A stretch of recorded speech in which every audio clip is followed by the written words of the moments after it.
જય ખુખાર મેરડીમાં બારેજા ધામમાં બેઠક કેવી રીતના થાય છે તે વાત ઉપર માતાજીએ શું પ્રવચન આપ્યું આપણે આગળ વિડીયોમાં જોશું. જય ખુખાર મેરડીમાં. ઉમરેઠ હમીદપુરા ગામથી આવુંમાં અને સપનામાં તમે એવું બતાવેલું કે તમારા ઘરમાં હત્યા થઈ ગયેલી, તેનો વ્યવહાર કરજો કે એ મરતા નહોતા પણ પરવાને મારેલા અમારા ઘડિયાઓ એમાં, અમારા ફોઈ લાગેમાં અમારા પપ્પાના. હા, ડિલિવરી વાળો કેસ હતો. હા, માતાજીને કીધેલું કે માતા અમને કંઈક બતાવજે, તો માતાએ એ બતાવ્યું. પછી એનો વ્યવહાર કર્યો તા પછી ઘેર છોકરો છે. પેલા 2 છોકરીઓ હતી મારે, આઈને 11 રવિવાર ભર્યા, માતાએ છોકરો આપેલો.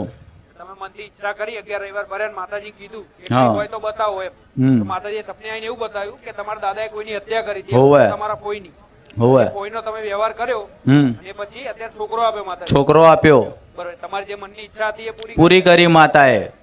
માતાએ સપનામાં બી કીધેલું કે તમારે છોકરો આવશે ને હું કહું એ ટાઈમે જ આવશે કે 6 વાગે તમારું કાર્ય પતી જશે એવું હોત કીધેલું માતાએ. હા, 6 વાગે દીકરો આપે. હા, ઉગતા પોરે 6 વાગે. હા માડી માં. જે સપનું આલ્યું કે તમારા ઘરમાં કોકનું ખૂન કરી નાખેલું છે, હોવે માં, તમારી ફોઈનું, હોવે, તો એ તમારા કુટુંબનું, તમારા પરિવારનું નાક કપાવવાનું હતું. હોવે માડી. એટલે રાતોરાત પેલા આવું કરતા. પેલા ઇજ્જતદાર માણસો હતા, વટવાળાઓ હતા. કદાચ કોઈ દીકરી એવું કામ કરે કે એને સમાજમાં નીચું ગાલવાનું થાય, એના આબરૂ જાય, તો કદાચ રાતોરાતે તે કદાચ મારી નાખતા. પણ કોઈ બંધ આવવા દે નહીં. આવું હતું પેલા. અત્યારે તો કાયદો કાનૂન આવું કરે તો તરત કાયદાના અનુસંધાને એને ભોગવવું પડે. પેલા આવું હતું. એ દેવ થાય, એ ભૂત થાય, ચુડેલ થાય કે નહીં, એ 12 સિકોતર થાય. અને અમે કે છે કે હુવાવાળી બાઈ શું થાય, તાકાતવર હોય એ ભાઈઓને ધૂણાવતી છે, ડોરા પાડી નાખે, એવી ધૂણ ચિસ્કારીઓ પાડીને બરોબર કોઈના ભુવાના હાથમાં ના આવે. ભુવાને એવું કે ભુવા માથા પરથી વારતો નહીં, નકર તારો જીવ લઈ જઈશ. સાચી વાત માં.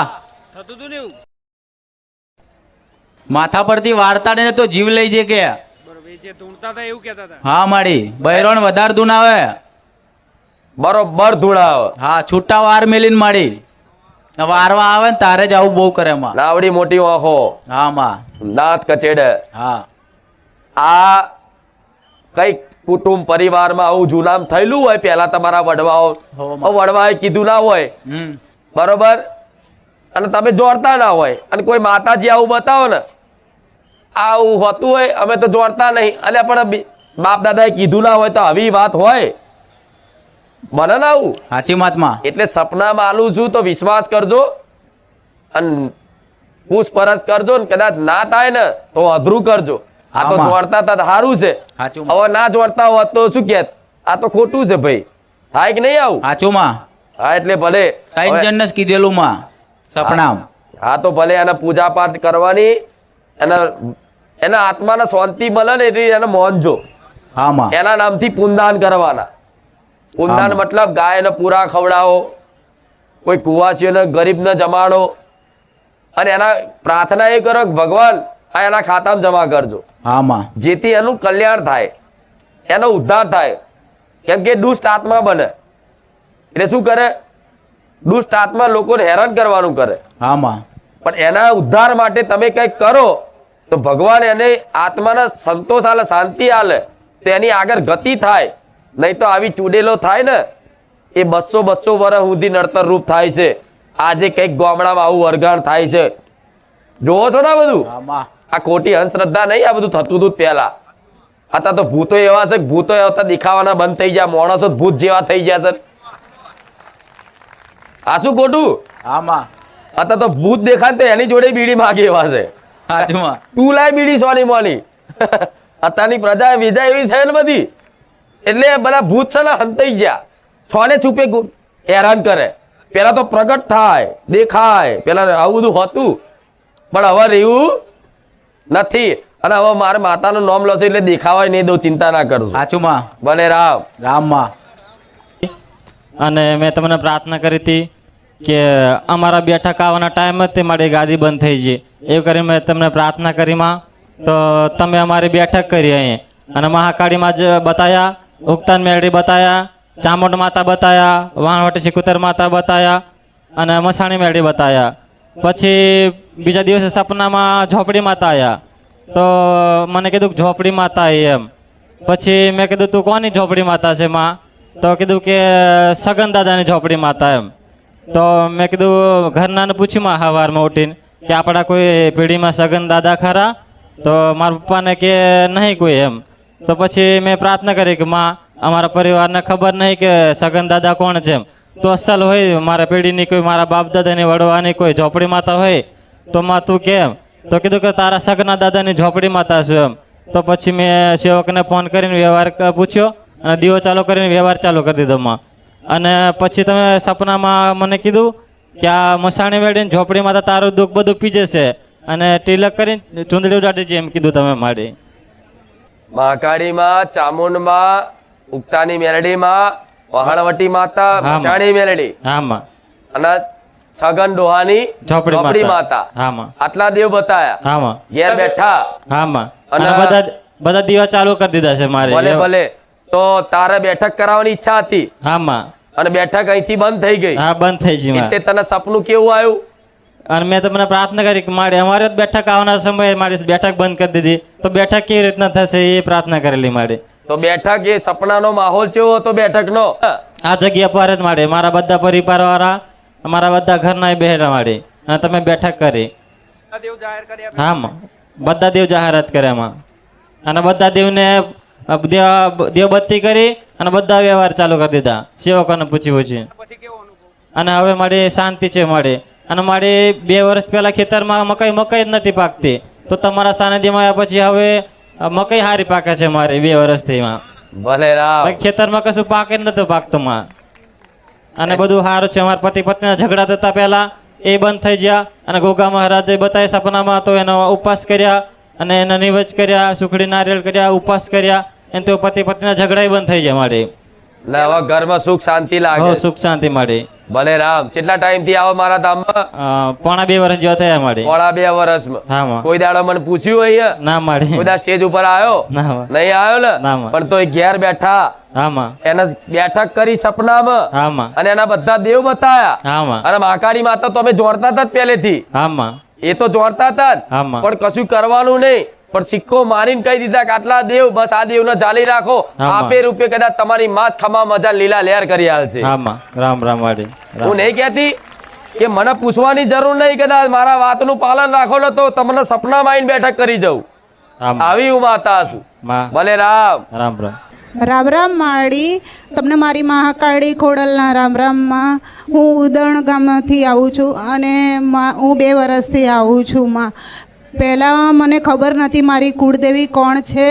મારા સાસુ બે કુળદેવી પૂજતા હતા તો મને બહુ એ થતું હતું. અને પછી મેં તમારા રવિવાર ભરવાના ચાલુ કર્યા કે માં મને તમે સાચી કુળદેવી બતાવજો તો હું તમારે ખૂબ ખૂબ આભાર માનીશ. પછી મારે 12-13 રવિવાર થયા ને પછી તમે મારા સપનામાં આવ્યા. હું દર્શનની લાઈનમાં જતી હતી અને મેં પૂછ્યું માં કોને મારી કુળદેવી કોણ છે? તો તમે બીજા બધા મને ધક્કા મારતા હતા તો બી હું ત્યાં ઊભી રહી. માં તમે આટલું કહી દો મારી કુળદેવી કોણ છે? તો તમે મને આંગળી કરીને કીધું તારી કુળદેવી મહાકાળી છે. તો પાછળથી એક બેને મને ધક્કો માર્યો અને હું પાછી ખસી ગઈ તો બી હું ત્યાં જ ઊભી રહી. માં કુળદેવીને કયું નેવા ચાલવાનું? મારા સાસુ લાપસી ચડાવે, ઘડીકમાં ચોખાનું ચડાવે. માં એટલું કહી દો. તો તમે મને કીધું જા તું ચોખાનું નેવા જ આપજે. હા, સપનામાં એવું કીધું. અને માં અને પછી મને ખબર એવું મને જ્યાં અંદરથી એવું થતું હતું કે અમારા ઘરમાં પિતૃદોષ છે. તો માં મેં તમને બહુ કગરતી હતી કે માં અમારા ઘરમાં પિતૃદોષ હોય તો તમે મને કહેજો. તો તમે પછી મને એક દિવસ સ્ટેજ ઉપર બોલાવી અને મને કીધું તારા પિતૃદોષ છે પછી મેં કીધું માં એવું એટલે કે હા. તો થોડી વારમાં મારા પિતૃ બી પાઘડી લઈને આવ્યા, પાઘડી પહેરેલા, અને મારા પિતૃએ તમને દુપટ્ટો ઓડાડ્યો. આટલું બધું પ્રૂફમાં તમારા ત્યાં મળી રહ્યું. હા. પછી મારો બીજો એવો અનુભવ છે કે માં હું તમારા રવિવાર ભરવા આવું છું. મારું ઘર કેવી રીતે ચાલે છે, મારા ઘરવાળાનો પગાર ખાલી 12,000 છે. કંઈ જ ખબર નથી પડતી, ખાલી 12,000 પગાર જ છે બસ.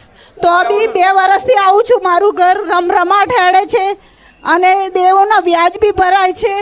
મેં બધા દેવોનું માતાના પ્રવચન જોઈ બધું જ મેં ઘરે બેઠા કર્યું છે.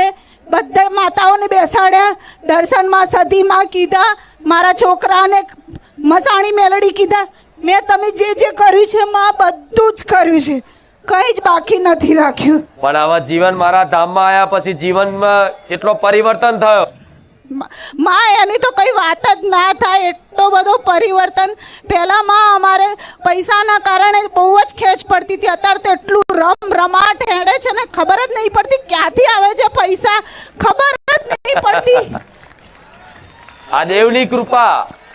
હું નહીં કહેતી કે તમને ખબર ના પડે કે મારા જીવનનું ગાડું ચમનું હેડે છે, પણ માં મને એટલી ખબર પડે છે કે માં મારી ખુખાર મેલડીની કૃપાથી, એની દયાથી મારું જીવન જાય છે. હા માં, તમારી જ દયા બસ માં. તમારી પહેલા મારા પાકીટમાં પૈસા જ ના હોય, હું ક્યાંય જાઉં તો મારી જોડે 100 રૂપિયા બી ના હોય.